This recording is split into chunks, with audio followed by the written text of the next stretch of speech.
Days of civil unrest on immigration raids in Los Angeles has raised questions. Faithy Barner spoke with our legal expert about what this could mean in New Mexico.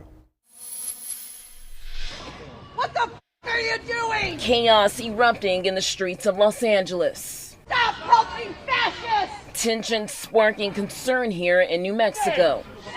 Immigration authorities, police officers, and protesters clashing after a series of sweeps in downtown LA, Compton, and Paramount. Donald Trump, let's be clear! Well, we'd love to be able to say we can get there in seconds or minutes. In the reality of a situation of civil unrest, we got to do it right. We got to do it safely for everybody involved.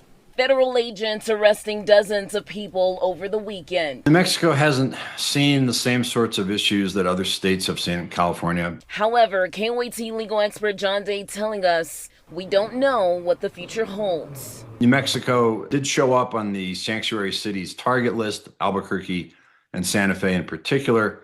Issues are, does that really going to affect anything like federal funding or things like that, or was this just for show? We haven't seen anything specific yet. That could certainly change, but just a lot of uncertainty right now about how the Trump administration's policies on immigration and rounding up people who they claim are here illegally, how that would play out in New Mexico. California, very different situation, very different political climate.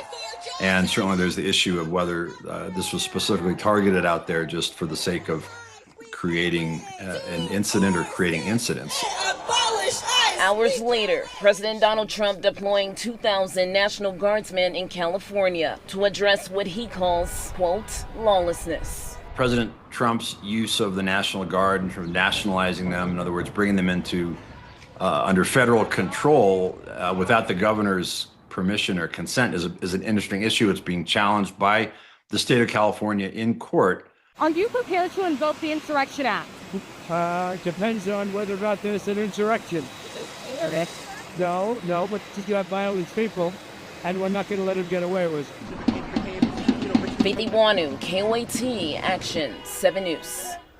The governor's office writing us, Governor Lujan Grisham's measured approach in Albuquerque aims to strengthen public safety through cooperation and partnership while helping to address real community needs. The president's deployment of the National Guard in Los Angeles is inflaming social tensions rather than resolving them.